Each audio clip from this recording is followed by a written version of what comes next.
بسم الله الرحمن الرحيم رب اشرح لي صدري ويسر لي أمري واحلل عقدة من لساني يفقهوا قولي. الحمد لله وكفى والصلاة والسلام على سيد الأنبياء محمد المصطفى صلى الله عليه وسلم وعلى آله وأصحابه نجوم الهدى وأولياء أمته وعلماء ملته بار التقى. أما بعد فأعوذ بالله من الشيطان الرجيم. بسم الله الرحمن الرحيم. يا أيها الذين آمنوا لا تلهكم أموالكم ولا أولادكم عن ذكر الله ومن يفعل ذلك فأولئك هم الخاسرون. آمنت بالله صدق الله مولانا العظيم. إن الله وملائكته يصلون على النبي يا أيها الذين آمنوا صلوا عليه وسلموا تسليما. اللهم صل على سيدنا ومولانا محمد طب القلوب ودواهيها وعافية الأبدان وشفاهها ونور الأبصار وضياهها وعلى آله وأصحابه وبارك وسلم وصل عليه. الصلاة والسلام عليك يا سيدي يا رسول الله وعلى آلك وأصحابك يا سيدي يا حبیب اللہ. الحمدللہ تمام تعریفیں اللہ رب العزت کے لیے جو ہمارا خالق و مالک ہے، اور بے حد و بے شمار درود آقا دو جہاں جناب محمد رسول اللہ صلی اللہ علیہ وسلم کی ذات و برکات پر، جو کہ باعث تخلیق و عرض و سما ہے. اور اس کے بعد آپ کا بہت بہت شکریہ ساتھیوں کا کہ آپ نے وقت نکالا، بزی ملک میں بزی لائف سے جان چھڑائی، اللہ کے گھر میں آئے. اس کے پیچھے اللہ کی رضا، اس کی محبت کا اصول، اس کا ذکر کرنا، اس کے پیارے محبوب کریم صلی اللہ علیہ وآلہ وسلم کا ذکر اور درود و سلام، اور اپنی اصلاح ہے. آقا کریم جناب محمد رسول اللہ صلی اللہ علیہ وآلہ وسلم نے فرمایا کہ جب کوئی لوگ اللہ کی رضا کے لیے، اس کے ذکر کے لیے ایک جگہ مل بیٹھتے ہیں تو اللہ کے فرشتے اس مجلس کو اپنے پروں سے گھیر لیتے ہیں. جب وہ اللہ کا ذکر کرتے ہیں تو وہ فرشتے بھی اللہ کا ذکر کرتے ہیں. جب وہ نبی صلی اللہ علیہ وآلہ وسلم پر درود و سلام پڑھتے ہیں، وہ فرشتے بھی نبی صلی اللہ علیہ وسلم پر درود و سلام پڑھتے ہیں. جب وہ مجلس ختم ہوتی ہے تو وہ فرشتے کہتے ہیں تم کتنے خوش نصیب ہو، اللہ کی رضا کے لیے آئے ہو، اللہ کے ذکر کے لیے آئے ہو، اب تم گھروں کو لوٹ جاؤ اس حالت میں کہ اللہ نے تمہاری مغفرت کر دی ہے. کتنی بڑی سعادت ہے،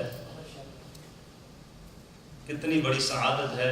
لیکن بات صرف سمجھنے کے لیے. دکھ کے ساتھ میں نے عید کے دن بھی اعلان کیا تھا آئیں، جمعے کو بھی ایسی بات کر کے اعلان کیا تھا کہ جس کے ساتھ آپ لوگوں کا ایمان وابستہ ہے ساتھیوں کا. اور یہ جب انشاءاللہ آج تو پھر میں ذکر کے موضوع پہ گفتگو کروں گا جو میں نے 6-7 ویک پہ کی ہے، اس کا صرف لب و لباب ہی. لیکن اگلے انشاءاللہ اتوار سے اللہ نے چاہا عقائد پہ گفتگو شروع ہوگی، اللہ نے چاہا انشاءاللہ عز و جل. عقیدہ کیا ہے، اللہ کے بارے میں، رسولوں کے بارے میں، کتابوں کے بارے میں، فرشتوں کے بارے میں. پھر بہت سی چیزیں نکلیں گی جو کہ ہم نے سنی ہوگی اور وہ صحیح نہیں ہوگی، میں آپ کو بتا رہا ہوں نہیں. اور بہت سی چیزیں ایسی ہوگی خدا نخواستہ ہم نے کہی ہوگی لیکن وہ ٹھیک نہیں ہوگی، یا ہمارے کسی دوست نے کہی ہوگی. تو وہ بہت بڑا ایک یہ ذریعہ ہوگا. اس لیے انشاءاللہ اللہ ہم کو اس میں توفیق عطا فرمائے. اور یہ سب کچھ اللہ کی رضا کے لیے. ابن جوزی رحمۃ اللہ تعالی فرماتے ہیں انسان مسلسل سفر میں رہتا ہے، مسلسل سفر میں رہتا ہے. اور اس کے 6 سفر آپ نے بیان کیے ہیں. پہلا سفر آپ فرماتے ہیں عالم ارواح کا ہے، روح کریٹ ہوئی، وہ عالم ارواح میں رہا. پھر فرماتے ہیں دوسرا سفر جب وہ ماں کے پیٹ میں آیا، روح اس میں داخل کی گئی، وہ اس کا سفر رہا. پھر تیسرا سفر جب ماں کے پیٹ سے اس زمین پر آیا، وہ تیسرا سفر رہا. پھر سفر میں رہا. پھر چوتھا سفر جب وہ اس زمین کے اوپر سے زمین کے اندر چلا گیا، یہ چوتھا سفر رہا. پھر اس میں رہا. پھر 5واں سفر وہاں سے پھر حشر کے دن باہر نکل کر آیا پھر سفر میں. اور پھر 6واں سفر فرمایا 2 ڈیسٹینیشن ہے، یا اللہ کی رحمت کی جگہ جنت ہے، وہ اس کا مقام ہے، یا پھر اس کی غضب کی جگہ جہنم ہے، وہ اس کا مقام ہے۔ تو میں اور آپ مسلسل سفر میں ہیں، پر یہ جو سفر اب ہم طے کر رہے ہیں it is a most important. یہ سفر ایسا سفر ہے کہ پچھلے جتنے سفر بھی ہم کر چکے اس پر ہمارا کچھ ارادہ نہیں تھا، عالم ارواح میں ہم رہے۔ اور کل رات کو بھی ناصر بھائی آئے تھے، انہوں نے بھی کہا کہ عالم ارواح میں بھی میں آپ کو جانتا تھا، میری روح آپ کو پہچانتی تھی۔ جو لوگ دنیا میں ایک دوسرے کو پہچانتے ہیں وہ عالم ارواح میں بھی ایک دوسرے کو پہچانتے تھے۔ جو دنیا میں آپس میں محبت ہوتی ہے نا، یہ محبتیں عالم ارواح میں بھی تھیں۔ جو دنیا کی نفرتیں ہیں وہاں بھی نفرت کرتے تھے۔ اسی لیے ہم جو اب مسجد میں آئے نا، کبھی کوئی بھی شخص آتا ہے تو وہ چاہتا ہے کہ میں فلاں جگہ جا کے فلاں بندے کے پاس بیٹھوں۔ وہ مومن ہوگا تو اس کی چاہت ہوگی وہ جا کر مومن کے پاس بیٹھے، وہ منافق ہوگا تو اس کی چاہت ہوگی جا کر منافق کے پاس بیٹھے۔ تو انسان کے اندر جو طلب اور چاہت ہوتی ہے یہ آلریڈی اس سفر کا نتیجہ ہے جو ہم طے کر کے آ چکے ہیں یہاں تک۔ اب اس سفر میں ہم نے اگلی جو 3 ڈیسٹینیشنز ہیں ہماری، اس کا فیصلہ اللہ نے اپنی رحمت سے ہمارے اختیار میں دیا ہے۔ ہم کو مثل پتھر اللہ نے نہیں بنایا کہ اس کو یہاں سے اٹھائیں یہاں رکھ دیں، یہاں سے اٹھائیں یہاں رکھ دیں۔ اللہ نے ہم کو بالکل آزاد بھی نہیں بنایا جو چاہے مرضی کرتے جائیں۔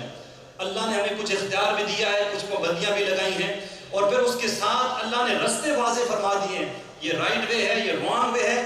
اب پاور آف ڈیسیژن بھی اللہ نے ہمیں دے دی ہے کہ دماغ سے سوچیں اچھا رستہ کون سا ہے، برا رستہ کون سا ہے۔ میں نے اعلان کیا، ایک رستہ تھا مسجد میں آنے کا، ایک رستہ تھا گراؤنڈ کو جانے کا، ایک رستہ تھا اللہ کی رضا کے لیے اللہ کے گھر میں آنے کا، ایک رستہ تھا پارٹی میں جانے کا۔ اب ڈیسیژن بندے نے کرنا تھا کہ اس نے کہاں جانا ہے، ہمارا کام تھا ڈیلیور میسج کر دینا۔ اب اس میں دیکھیں اللہ کی رحمت کتنی بڑی ہے۔ میں نے آپ کو یاد ہوگا رمضان مبارک سے پہلے جو ہمارا اجتماع تھا وہاں میں نے آپ کے بارے میں ایک بات عرض کی تھی۔ میں نے عرض کیا تھا نبی کریم رؤوف الرحیم صلی اللہ علیہ وآلہ وسلم نے فرمایا کہ اللہ کی رحمتیں، اس کی نعمتیں، اس کی برکتیں، اس کے احسان دن رات بندے کے اوپر برستے رہتے ہیں۔ ہر وقت جو کوئی بھی شخص ہے نا، کوئی بھی ہے، مسلمان ہے نان مسلم ہے، کوئی بھی ہے، ہر ایک پر اللہ کی رحمتیں اور برکتیں اور سعادتیں اور نعمتیں دن رات برستی رہتی ہیں۔ نبی صلی اللہ علیہ وسلم نے پڑھا سب سے بڑی نعمت اللہ کی کیا ہے، سب سے بڑی رحمت اللہ کی کیا ہے؟ فرمایا یا رسول اللہ وہ کون سی ہے؟ فرمایا اللہ کی سب سے بڑی نعمت اور رحمت 24 آور میں یہ ہے کہ اللہ کسی کو اپنے ذکر کرنے کی توفیق عطا فرمائے۔ اب ہم تو کہتے ہیں یار سانس نہیں آئے تو گئی، اب یہ آنکھیں ہم چلتے ہیں نا، یہ وائپرز کا کام کرتی، جو گاڑی میں اگر رہنے ہو رہی تو وائپر نہ چلائے تو ہم دیکھ نہیں سکتے، یہ بھی نعمت ہے۔ ہم سن رہے ہیں یہ بھی نعمت ہے، میں بول رہا ہوں یہ بھی نعمت ہے، کھڑا ہوں، ذہن ہے، دل ہے، دماغ ہے، جسم ہے، سانس ہے، ہر چیز نعمت ہے۔ لیکن دیکھیں نبی صلی اللہ علیہ وسلم تو فرما رہے ہیں سب سے بڑی نعمت یہ ہے کہ اللہ کسی بندے کو اپنے ذکر کرنے کی توفیق عطا فرما دے۔ تو اس سے پتہ چلا یہ جو ہم آج آئے ہیں اللہ کی رضا کے لیے، یہ کل اور آج کے دن 24 آور میں اللہ کی سب سے بڑی نعمت ہمارے لیے ہے، اور اسی نعمت پر ہم اس کا شکر ادا کرتے ہیں۔ اللہ نے خود فرمایا لَئِن شَكَرْتُمْ لَأَزِيدَنَّكُمْ، تم میرا شکر ادا کرو گے میں تمہیں پھر توفیق دوں گا، اگلے ہفتے پھر آنے کی توفیق دوں گا۔ تم میرا ذکر کرو گے پھر میرا شکر ادا کرو گے میں پھر تمہیں توفیق دوں گا، میرا ذکر اور کرو۔ حضرت ثابت بنانی رحمۃ اللہ تعالیٰ علیہ ذکر سے بات چلی، آپ اپنے مریدین کے ساتھ بیٹھے تھے، آپ نے کہا جب اللہ میرا ذکر کرتا ہے، کون؟ اللہ میرا ذکر کرتا ہے تو مجھے پتہ چل جاتا ہے۔ مریدین نے کہا حضور یہ بڑی کیفیت ہے، اللہ اللہ ہے، وہ ذکر کرتا ہے اور آپ کو کیسے پتہ چل جاتا ہے کہ وہ آپ کا ذکر کر رہا ہے، وہ تو اللہ ہے؟ فرمایا مجھے پتہ چلتا ہے۔ فرمایا کیسے؟ فرمایا جب میں اللہ کا ذکر کرتا ہوں اللہ میرا ذکر کرتا ہے۔ اب دیکھیں نا بندہ کہ میں کتنا ذکر اللہ کا کرتا ہوں 24 گھنٹوں میں، جتنا میں ذکر اللہ کا کرتا ہوں 24 گھنٹوں میں، دیکھ لیں اللہ کی رحمتوں کا نزول بھی اتنی دیر میرے پر ہوتا ہے۔ فرمایا اس کی ثبوت، فرمایا فَاذْكُرُونِي أَذْكُرُكُمْ، قرآن میں اللہ نے فرمایا تم میرا ذکر کرو میں تمہارا ذکر کروں گا، تم مجھے یاد کرو میں تمہیں یاد کروں گا، تم میرا ذکر کرو۔ امام اہل سنت والجماعہ یہ فرمایا تم میرا ذکر کرو میں تمہارا چرچا کروں، میں تم کو فیمس کر دوں گا۔ ہر بندے کی چاہت ہوتی ہے نا ایک نفسانی جو میں فیمس ہو جاؤں، مشہور ہو جاؤں، لیکن وہ اور سارے راستے ڈھونڈتا ہے، یہ ذکر والا راستہ اسے نظر نہیں آتا۔ کیونکہ نفس اور قلب کے درمیان اس کی اصلاح کرنے کے لیے وہ اپنا ہاتھ کسی کے ہاتھ میں نہیں دیتا. وہ سمجھتا ہے اس کی چاہت پوری ہو رہی ہے اور اسی سے اسے شہرت مل رہی ہے. یہ اس کی نفس کی بھول ہے. حقیقی محبت اور شہرت وہ ہے جو اللہ عطا کرتا ہے، اس میں دوام بھی ہے، کیونکہ اللہ کی عطا کی ہوئی شہرت، کیونکہ اللہ خود باقی ہے، تو وہ جو چیز عطا کرتا ہے وہ بھی ہمیشہ کے لیے دیتا ہے، وہ نہیں دے دے اور لے لے. تو جب بندہ اس دنیا میں اس کے ساتھ، اس کی یاد میں، اس کی ذکر میں جتنا زیادہ مستغرق رہتا ہے، اللہ اس کو اتنی ہی شہرت عطا کرتا ہے. یہ تو اولیاء اللہ کے نام سنتے ہیں نا، یہ کوئی بہت امیر لوگ تھے یا تو کہیں بڑے بڑے وزیر تھا، یہ کوئی بادشاہ تھے. ان کو کہتے ہیں خواجہ غریب نوازو، تو غریبوں کو نوازنے والے ہیں. حضور غوث پاک ہیں، شہنشاہ نقشبند ہیں. تو انہوں نے کیا کی؟ بہت بڑی عمارت بنائی ہے، انہوں نے بہت بڑی تجارت کی ہے. تجارت کی ہے انہوں نے، لیکن پیسوں والی نہیں، تجارت انہوں نے رب کے ساتھ کی ہے. تو پھر اللہ نے ان کے نام کو، ان کے کام کو، ان کے ذکر کو دوام عطا فرمایا اور قیامت تک باقی رکھا، کیونکہ جب تک وہ اس دنیا میں رہے انہوں نے کسی غیر کا نہیں بلکہ اللہ کا ذکر کیا. تو اس لیے اس مجلس کا آج لب و لباب میں اس کنکلوژن میں پہنچ رہا ہوں کہ ہم کو اپنی زندگیوں میں اللہ کا ذکر لے کر آنا چاہیے. ابھی چھوٹے نے کہا حسن نے کہ یہ جو ٹائم ہم فیس بک پہ گزارتے ہیں نا، اسپیشلی ینگ جنریشن، اب آپ کیلکولیٹ کریں کہ آپ کتنا ٹائم اس پہ لگاتے ہیں. صرف ایک دن، زیادہ نہیں کہوں، ایک دن. اب اگلے دن اتنا ہی ٹائم آپ بیٹھ کر اللہ کا ذکر کریں جتنا ٹائم آپ نے فیس بک پہ لگایا. پھر نیکسٹ ڈے پھر دیکھیں، زیادہ ٹائم لگا لیں فیس بک پہ چلیں، ایک دن اور زیادہ کر لیں. آج 1 گھنٹہ لگایا تو کل 1 گھنٹہ ذکر بھی کریں، کل 2 گھنٹے لگائیں پھر 2 گھنٹے ذکر کریں. آپ دیکھیں گے وہ اللہ کا ذکر آپ سے یہ بیڈ ہیبٹ جو ہے اس کو چھڑا دے گا، اس کو دور کر دے گا. لیکن مسئلہ یہ ہوتا ہے کہ انسان اگر اپنے ہاتھ کو گندا کرتا رہے لیکن صفا نہ کرے تو پھر وہ اس کو اسی میں مزہ آتا ہے، وہ کرتا رہتا ہے، تہ پر تہ چڑھتی رہتی ہے. لیکن جب بندہ کا ہاتھ صاف ہو جائے تو پھر گندگی کی طرف جاتی ہے، اسے ذرا ہچک محسوس ہوتی ہے، میں صفا کر چکا ہوں، میں دوبارہ اس میں داخل ہوں. تو یہ روزمرہ زندگی میں ہمیں اپنا خود بھی اصلاح کرنی پڑے گی. ویک کے ویک ہم آ جائیں گے الحمدللہ. رمضان بھی تو نہ رہا، رمضان کی تو اپنی برکتیں تھیں، اپنی سعادتیں تھیں، لیکن ابھی ہم کو اپنا روزمرہ زندگی میں اپنا بیک اپ بھی دیکھنا چاہیے، میں نے کیا کیا ہے، اور نیکسٹ ویک جو نیکسٹ سنڈے آئیں گے ہم کیا کیا کرتے آئیں گے. تو اب انشاءاللہ جمعے کو آپ کو یاد ہوگا میں نے کہا تھا قیامت کے دن ایک ندا کرے گا، وہ کہے گا عقل مند کہاں ہے. میں تو کہتا ہوں میں تو بڑا انٹیلیجنٹ بندہ ہوں، مجھے کوئی کہو نا تم بے وقوف ہو. یا آپ وہ کیا کہتے دیکھیں سب کے سامنے کہتے فلاں بے وقوف ہے، تو اگر وہ ڈرتا نہ ہو یا کوئی مسئلہ نہ ہو تو وہ سب کے سامنے کہے گا تو نے مجھے بے وقوف کہہ دیا، تیری ایسی کی تیسی، تو بے وقوف ہے. یعنی کہ بے وقوف اپنے آپ کو کہلانا کوئی بھی شخص پسند نہیں کرتا. لیکن میں نے آپ کو بتا دیا تھا عقل مند کون ہوتے ہیں. قیامت کے دن جب فرشتہ کہے گا عقل مند کہاں ہے تو میں کہوں گا کون سے عقل مند کی کوالٹی کیا ہے، تو وہ کہیں گے وہ جو دنیا میں اٹھتے بیٹھتے چلتے پھرتے کرتے بدلتے اللہ کا ذکر کرتے تھے وہ عقل مند ہیں. تو میں تو کہوں گا میرے تو ایک ہاتھ میں فیس بک ہے، ایک ہاتھ میں گاڑی ہے، فون ہے، جاب ہے، گھر ہے، بچے ہیں، میں تو کام کیا ہی نہیں. تو فرشتے کہیں گے پھر آپ بے وقوف ہیں. فار ایگزامپل لے رہا ہوں، یہ حدیث کے پوائنٹ نہیں، میں آپ کو ظاہر ہے آپ عقل مند نہیں ہے تو بے وقوف ہے، دونوں میں سے ایک بات بندے کو ہے. تو پھر اس دن جو عقل مند ہوں گے ان کے چہرے روشن ہوں گے، وہ خوش ہوں گے، کیونکہ وہ اس دنیا میں رہتے ہوئے اپنے اوقات کو لغویات میں بسر نہیں کرتے تھے بلکہ اپنے اوقات کو اللہ کے ذکر میں بسر کرتے تھے.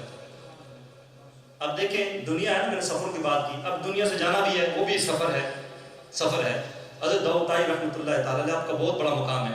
امام اعظم اور آپ مصر ہیں، ایک ہی وقت ہے، اور امام جعفر صادق کے دونوں مرید بھی ہیں اور دونوں سے اکتساب فیض بھی لیا ہے. اب آپ داؤد طائی رحمۃ اللہ تعالیٰ فرماتے ہیں، اور پہلے آپ کی فضیلت میں ایک اور بھی بتا دوں، رسالہ کثیریہ میں امام کثیری رحمۃ اللہ تعالیٰ، یہ تصوف کی بہت پرانی کتاب ہے، کشف المجوب سے بھی پہلے کی. آپ فرماتے ہیں جس رات حضرت داؤد طائی رحمۃ اللہ کا وصال ہوا، حضرت داؤد طائی مرید ہیں حضرت حسن بصری کے، اور حضرت داؤد طائی کے بعد معروف کرخی ہیں، پھر سدی سکتی ہیں، پھر جنید بغدادی ہیں، پھر شیخ شبلی آدھی رسالہ چلتا ہے. داؤد طائی کا وصال ہوا، اللہ کسی والے نے، اللہ والے نے کسی نے خواب میں دیکھا کہ فرشتے آ رہے ہیں آسمان سے زمین پر، اور ہر طرف سجاوٹ اس میں نور ہی نور ہے. اس نے پوچھا کیا بات ہے؟ فرمایا آج داؤد طائی کا وصال ہوا ہے اور جنت کو سجایا جا رہا ہے کہ ان کی روح آ رہی ہے. اب ساتھیوں میں نہیں چاہتا یار کہ میں جب دنیا سے جاؤں تو میرے ساتھ یہ معاملہ ہو جائے، ان کے تو خیر ہو جائے، جنت نہ سجے، کم از کم میرے اعمال تو ایسے ہو جائیں کہ جو میں سیٹسفائیڈ ہو کر وہ جو میرا سفر ہے اس کا آغاز ہی اس سیٹسفیکشن سے ہو کہ I am satisfied now, I am leaving this world, I am satisfied the work I did. تو وہاں اس پوائنٹ پر ہمیں دیکھنا پڑے گا. تو آپ حضرت داؤد طائی رحمۃ اللہ فرماتے ہیں کہ اس دنیا سے جب روحیں جاتی ہیں ساری روحیں پیاسی جاتی ہیں. کیسی جاتی ہیں؟ پیاسی، سوائے ذاکرین کی روحوں کے. اب آپ نے سفر کرنا ہے اور سفر کرنے کے لیے اپنے گھر سے جا رہے ہیں، پیاس شدید لگی ہے اور پانی بھی موجود ہے، کبھی نہیں ہوگا کہ آپ پانی پیے بغیر گھر سے باہر چلے جائیں. ضرور ضرور احساس لے کر چلیں گے کیونکہ سفر ہے، طویل سفر ہے، آگے ملتا نہیں ملتا. تو روح پیاسی اگر چلی جائے تو پھر ظاہر کمی ہے نا. تو اگر آپ چاہتے ہیں، میں چاہتا ہوں کہ میں جب دنیا سے جاؤں، یہ سفر جو ہے اس کو سارے کو ختم کر کے جب ہم اور آپ دنیا سے جا رہے ہوں اس وقت میں بھی سیراب ہوں، روح میری بھی سیراب ہو، بالکل پیاسی نہ ہو، اور آپ کی چاہتے ہیں تو پھر اس دنیا کے اندر جو سفر ہم کر رہے ہیں اس سفر میں اللہ کے ذکر کا نور ہمیں زیادہ کرنے پڑے گا. اس کی لائٹ جتنی تیز ہو نا اتنی ظلمت کم ہوتی ہے. یہ سورج ہے نا، سورج دیکھیں پہلے رات ہوتی ہے پھر سورج چڑھتا ہے آہستہ آہستہ، جتنا وہ تیز ہو جاتا ہے اتنی اس کی روشنی کی وجہ سے اندھیرا کم ہو جاتا ہے اور پھر وہ سامنے آ جاتا ہے تو سارا اندھیرا غائب. اس لیے اللہ کا ذکر نور ہے. اللہ کا ذکر کیا ہے؟ زور سے بولی کیا ہے؟ زور سے بولی کیا ہے؟ یہاں سے میں ایک طرح کی بات بتائی تھی، اللہ کا ذکر ہے کیا؟ یہ بات پہلے آپ کے سامنے ہو چکی، پیاری بات ہے، دوبارہ کرتے ہیں. ذکر الہی سب سے اعلیٰ بندگی ہے. ذکر الہی دل کی روشنی ہے، ذکر آنکھوں کا نور ہے، ذکر حصول رضائے الہی کا ذریعہ ہے. اور ابھی چھوٹے نے کہا نا حسن نے کہ تو اللہ اس کو زندگی سے سلامتی عطا فرمائے. ابھی یہ عالم بن رہا ہے انشاءاللہ، ہمارا احساسہ ہے انشاءاللہ، جب آئیں گے تو ان سے اتصال فیض ہم نے کرنا ہے. اللہ کی حمد یاد رکھیے، امام ربانی فرماتے ہیں اللہ کی حمد اور ذکر کما حق کوئی بھی بیان نہیں کر سکتا، چاہے وہ نبی کریم رؤوف الرحیم صلی اللہ علیہ وسلم کی ذات مبارکہ کیوں نہیں، کوئی بھی نہیں. صرف اللہ ہی ہے جو اپنی حمد و ثنا خود بیان کر سکتا ہے، صرف اللہ ہی ہے. لیکن اللہ کی مخلوق میں سب سے اعلیٰ حمد جس نے بیان کی ان کا نام جناب محمد رسول اللہ صلی اللہ علیہ وسلم. اس لیے آقا کریم صلی اللہ علیہ وسلم کا اسم مبارک جو ہے نا، آسمانوں میں احمد ہے، زمین پر محمد ہے. وجہ کیا ہے؟ کیونکہ آقا کریم صلی اللہ علیہ وسلم کی بات ہے تو ذکر کی بات میں یہ بات کرنا بہت اعلیٰ ہے نور داخل کرنے کے لیے. اس کی وجہ یہ ہے کہ محمد کا معنی ہے تعریف کیا گیا، جس کی تعریف کی جائے تعریف ہی تعریف، تعریف ہی تعریف. تو دنیا کیونکہ جائے تعریف ہے، یہاں لوگوں کی تعریف کرتے ہیں، بڑا خوبصورت ہے، بہت امیر ہے، بڑا سخی ہے، بڑا دلیر ہے. تو دنیا جو ہے یہ تعریف کا مقام ہے. تو اللہ نے اپنے محبوب کو دنیا میں وہ اسم مبارک عطا کیا ہے کہ جب نام ہی لیا جاتا ہے تو کہا جاتا ہے یہ تو وہ ہیں جن کی بار بار تعریف کی جاتی ہے. یعنی کہ اس دنیا میں ہیومنز میں کسی کی بھی زیادہ تعریف نبی صلی اللہ علیہ وسلم نہیں ہوئی، بار بار تعریف کیا گیا. اور آسمانوں میں احمد کیوں ہے؟ اس کی وجہ یہ ہے کہ آسمانوں میں تو تعریف صرف اللہ ہی کی ہوتی ہے، دنیا میں تو دنیا داروں کی تعریف ہی ہوتی ہے، اس کی تعریف اس کی تعریف. لیکن آسمانوں میں فرشتے ہیں اور فرشتے صرف اللہ کی حمد و ثنا کرتے ہیں. اور احمد کا معنی کیا ہے؟ کہ جو سب سے زیادہ تعریف کرنے والا ہے. تو آسمانوں میں فرشتے بھی ہیں تو جب سے ان کی تخلیق ہوئی ہے وہ حمد کر رہے ہیں اللہ کی. کوئی رکوع میں ہے، کوئی سجدے میں ہے، کوئی قیام میں ہے، مختلف ان کی حیت ہے اور وہ اللہ کی تعریف کر رہے ہیں. تو اللہ نے اپنے محبوب کو آسمانوں میں اسم احمد عطا فرمایا کہ تاکہ آسمانوں میں تو فرشتے حمد کرتے ہیں لیکن آسمانوں میں بھی سب سے زیادہ حمد کرنے والی ذات محمد رسول اللہ کی ذات ہے.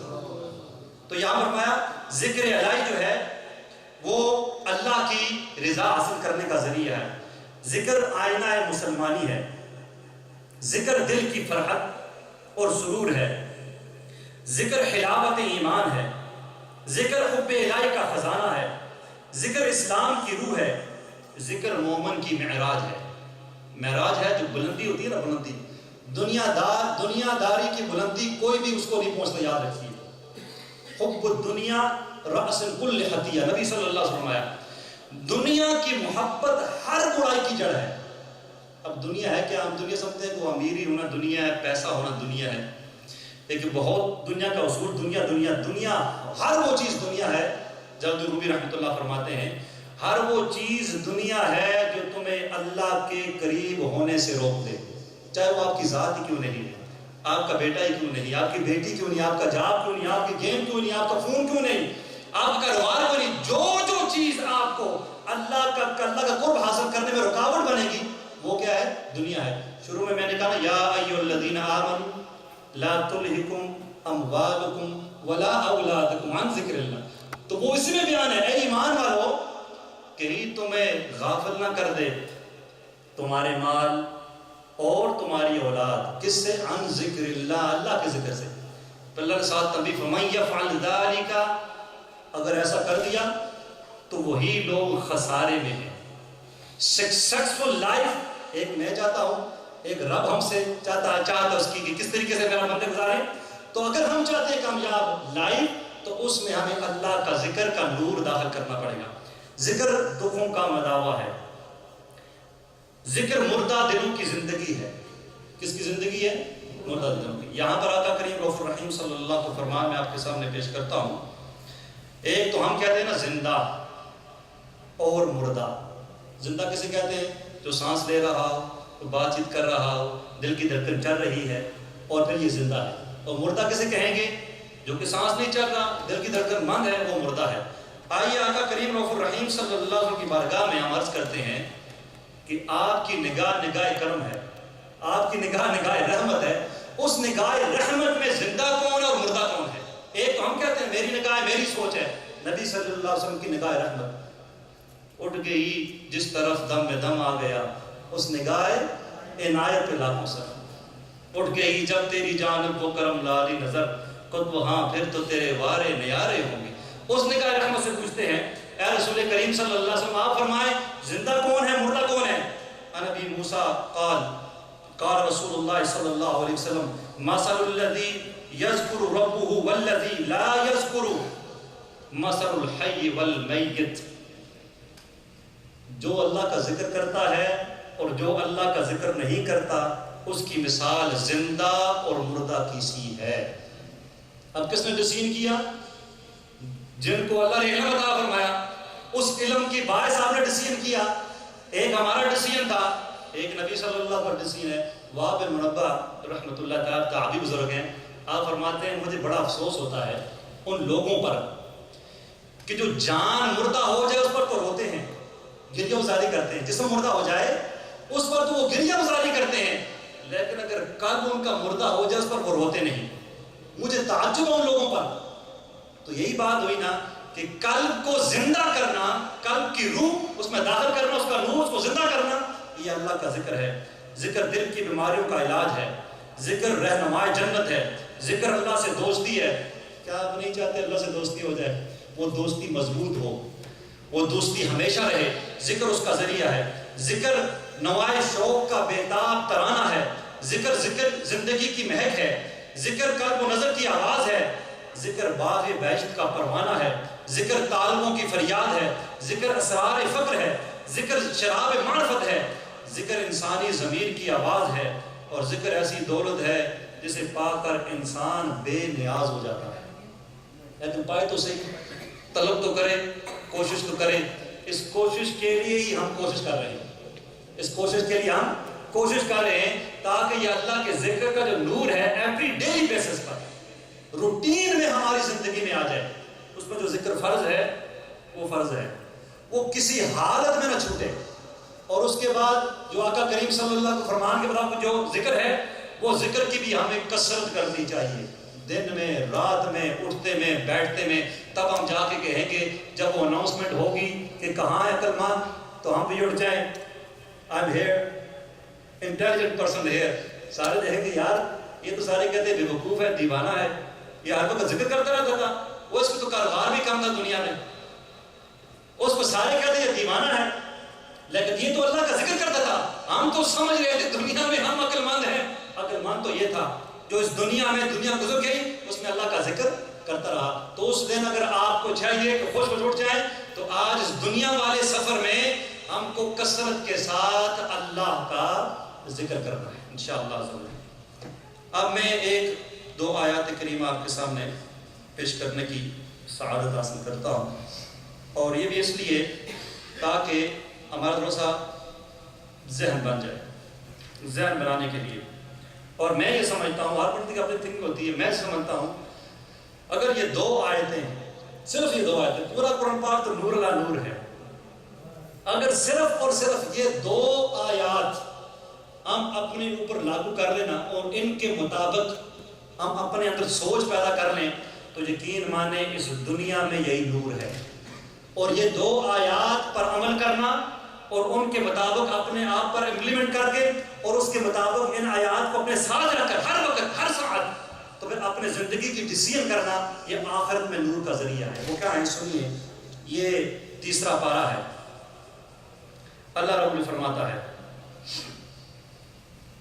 اعوذ باللہ من الشیطان الرجیم، قل ان تخفوا ما في صدوركم او تبدوه يعلمه الله ويعلم ما في السماوات وما في الارض والله على كل شيء قدير. پہلی آیت اللہ رب العزت فرماتا ہے تم فرما دو، اے محبوب آپ فرما دیں کہ تم اپنے دل کی بات چھپاؤ یا ظاہر کرو، اللہ کو سب معلوم ہے.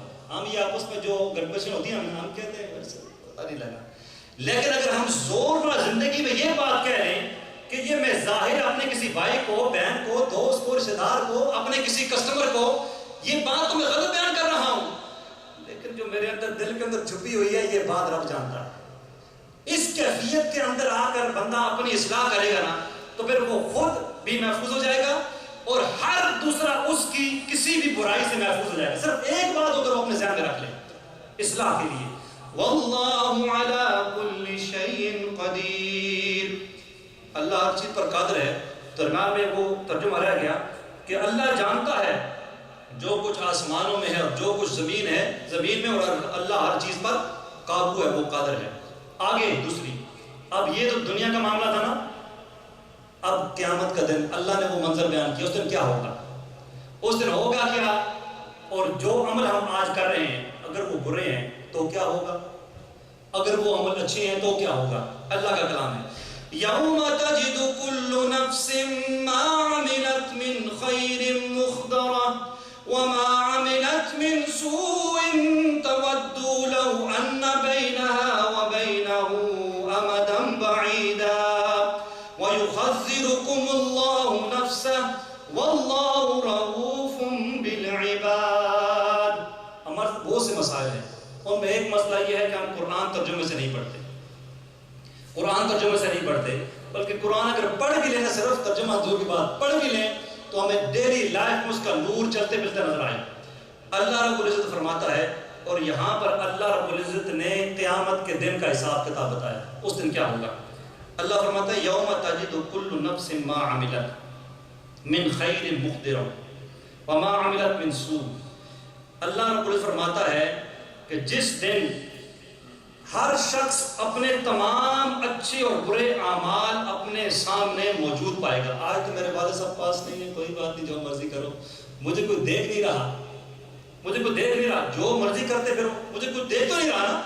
لیکن اللہ نے فرمایا، پچھلے اس لیے فرمایا کہ دیکھ لو، میں جانتا ہوں ہر چیز کو، چھپاؤ یا ظاہر کرو، اور میں تو زمین آسمانوں میں جو کچھ ہے ہر چیز کو جانتا ہوں. اور فرمایا قیامت کے دن کیا ہوگا کہ جب وہ ہر چیز اچھی ہے یا بری اپنے سامنے پائے گا تو پھر وہ کیا کرے گا، وہ تمنا کرے گا کاش، اگر وہ بری ہے نا، وہ عمل برا ہے تو وہ تمنا کرے گا کاش اس کے درمیان اور اس کے اعمال کے درمیان کوئی دور دراز کی مسافت حائل ہو جائے. آپ کورٹ میں اگر کیس سبمٹ ہو، اور مثال دے رہا ہوں، آپ نے وائلیشن کیا، میں نے وائلیشن کیا، میں نے اسپیڈنگ کیا، پولیس والے نے روکا ہے، ٹکٹ دے دیا ہے. اب کورٹ میں چلا گیا، میرا دل ہوگا، مجھے پتا ہے میں نے گلٹی ہو جانا ہے، میں نے کیا اسپیڈنگ، پر میں کہوں گا وہ پولیس والا شو اپنا ہو. ایسا ہوتا ہے کہ نہیں ہوتا؟ ہوتا ہے نا، کہ مجھے پتا ہے اگر ایک ہی چانس رہ گیا ہے، اگر وہ شو اپ ہو گیا میں تو گلٹی ہوں ہی ہوں، میں نے کی ہوئی ہے. اب میری ساری تمنا ہوگی وہ کہیں شو اپ نہ ہو جائے. میں دیکھتا رہوں گا دروازے کو، اگر وہ مجھے نظر آ گیا اس وقت تو میری ساری دعائیں دری کی دری رہ جائیں گی، اور اگر وہ مجھے نظر نہ آیا اور میرے حق میں فیصلہ ہو گیا، پھر کمال ہی ہو گیا، یہ تو کوئی میریکل کام ہو گیا۔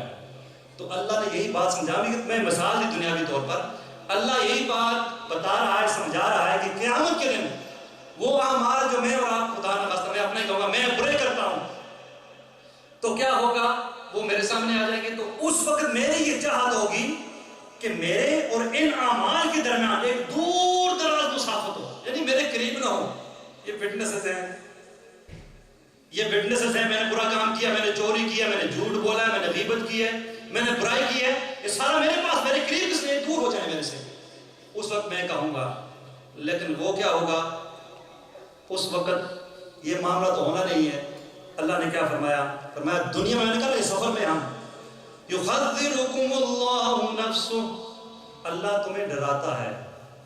اب اللہ ہو کے ہمیں ڈرا رہا ہے، اسے کیا سمجھ ہے، لیکن اس چاہتا ہے کہ بندے میری طرف رجوع کریں، میری طرف آئیں۔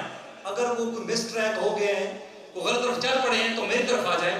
تو اللہ فرمایا واللہ رؤوف بالعباد، اللہ نے فرمایا کہ اللہ بندوں پر بڑا مہربان ہے۔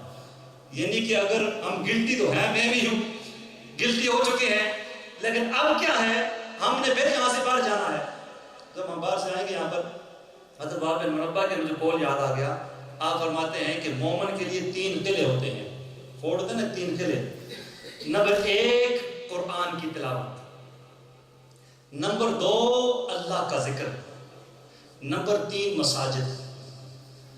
مساجد 3 قلعے ہیں، یعنی ان سے جب نکلتا ہے، ان سے دور ہوتا ہے، تو پھر کیا ہوتا ہے، شیطان اس پر اٹیک کرتا ہے۔ اور پھر نبی صلی اللہ علیہ وسلم الشیطان جاسم علی قلب بنی آدم، یہ جو چوپڑی مار کے بیٹھے جیسا چوپڑی مار کر، نبی صلی اللہ علیہ وسلم فرمایا شیطان قلب بنی آدم پر چوپڑی مار کر بیٹھا ہے۔ فَإِذَا ذَكَرَ خَنَسَ، جب وہ ذکر کرتا ہے انسان تو یہ شیطان اسے دور چلا جاتا ہے، بہت دور چلا جاتا ہے۔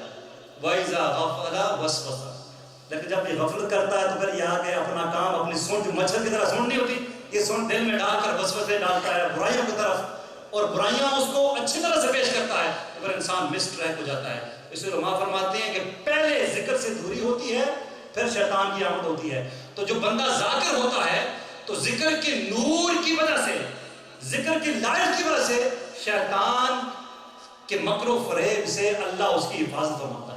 تو میں بھی چاہتا ہوں اس لعین سے دور رہیں، یہ ہم سے دور رہے، ہم میں سے دور رہیں۔ تو اس کے ذریعہ اللہ کا ذکر ہے، اللہ کی یاد ہے، اللہ کی عبادت ہے، اور نبی صلی اللہ علیہ وسلم کی اتباع یاد رکھیے۔ کوئی رستہ اللہ تک پہنچنے والا وہ رستہ نہیں ہے جو کہ آقا کریم صلی اللہ کی غلامی کے بغیر مل جائے۔ حضرت بایزید بستامی رحمۃ اللہ تعالی فرماتے ہیں، اگر تم کسی شخص کو دیکھو وہ ہوا میں اڑ رہا ہے یا وہ پانی پر چل رہا ہے، یعنی کہ ہم تو بظاہر دیکھتے ہیں نا، ظاہری تو وہ ہوا میں اڑنا، کسی کو میں اگر دیکھ لوں ہوا میں اڑتا اڑتا تو کہیں تو پکا ولی ہے، پکا ولی ہے۔ اور اگر پانی پر وہ چل رہا ہے تو میں کہوں گا یہ تو پکا ولی ہے۔ آپ فرماتے ہیں ہوا میں تو پرندے بھی اڑتے ہیں، پانی پر تو مچھلی بھی چلتی ہے، یہ ولایت کی نشانی نہیں ہے۔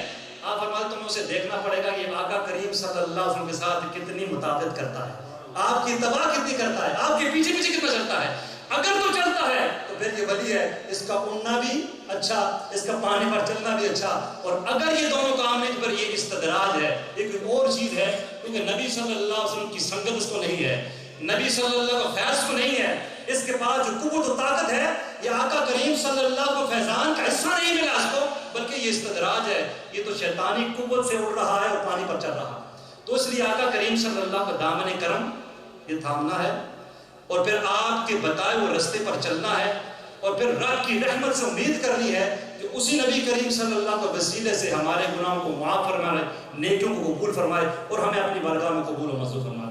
یہ میری بھی چاہت ہے ساتھیوں، آپ کی بھی چاہت ہے، اسی لیے یہ ہفتہ وار ہم نے پروگرام جو ہے یہ شروع کیا ہے۔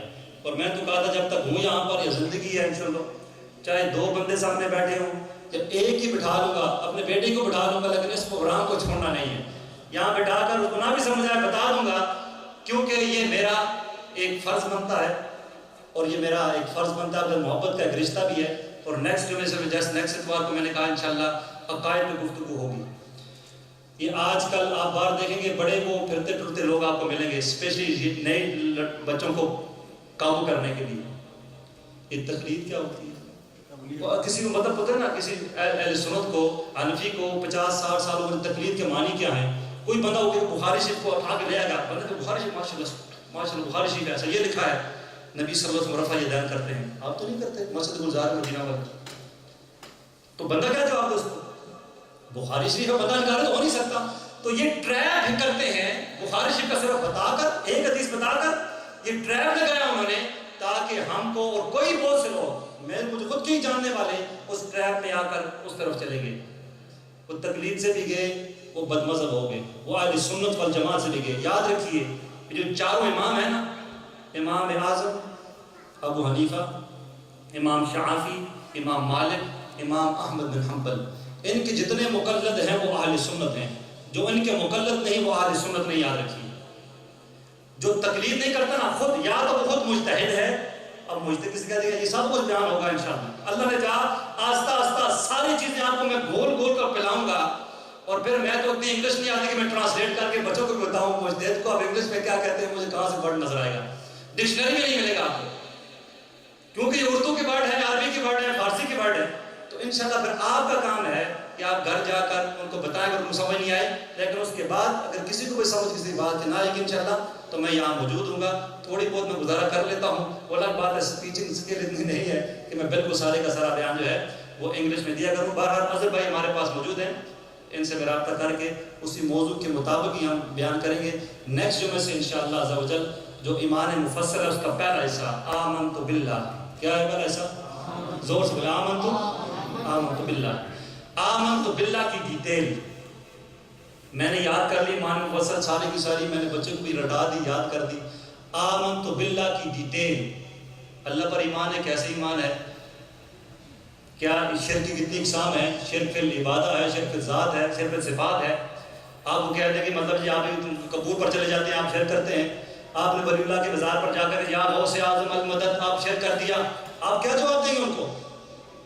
تو پھر اس لیے یہ ساری چیزیں میرے لیے بھی ضروری ہیں، یہ آپ کے لیے بھی ضروری ہیں اور آپ کے آنے والے نسل کے لیے بھی ضروری ہیں. تو انشاءاللہ آج اس لیے میں نے ذکر کی فضیلت بیان کی تاکہ مجلس کی فضیلت ہو، ذکر کی فضیلت ہو. ذکر تو ہم روزانہ کریں گے لیکن اتوار کو آئیں گے پھر عقیدے پر بات کریں گے تاکہ ذکر کا نور ساتھ لے کر آئیں. تو عقیدہ ہے. اور اس کے بعد میں آپ کو بتاؤں گا امام ربانی کے حوالے سے کہ عقیدہ کتنی امپورٹنٹ چیز ہے انشاءاللہ. اللہ رب سے دعا ہے کہ آقا کریم رؤوف الرحیم صلی اللہ کے وسیلہ جلیلہ سے آج جو ہم آئے ہیں ہم سب کی بے حساب مغفرت فرما دے. مولا کائنات فرماتے ہیں اللہ کا ذکر دو ذکروں کے درمیان ہوتا ہے. اللہ ذکر کرنے کی توفیق نہ دے لیکن جب وہ ذکر کرنے کی توفیق دیتا ہے تو توفیق تب دیتا ہے جب وہ چاہتا ہے کہ میں اس بندے کی مغفرت کر دوں. تو ذکر کی توفیق ملنی دوسرے سائڈ پر اس کا میرا رحمت یہ ہے کہ مغفرت کی نوید ہے، اس کی بشارت ہے. تو اللہ کا احسان ہے کہ اللہ نے اپنے گھر میں ہمیں توفیق دی آنے کی انشاءاللہ. اب اللہ نے چاہا کہ کریم صلی اللہ علیہ وسلم انشاءاللہ ختم خواجگان ہے اور اس کے بعد انشاءاللہ ذکر اور دعا صلاۃ السلام پر اس کا اختتام ہوگا. جزاک اللہ خیر. ایک خوبصورت سا جس طرح آپ کو خوبصورت ہے ایک حلقہ بنا ہے، حلقہ میں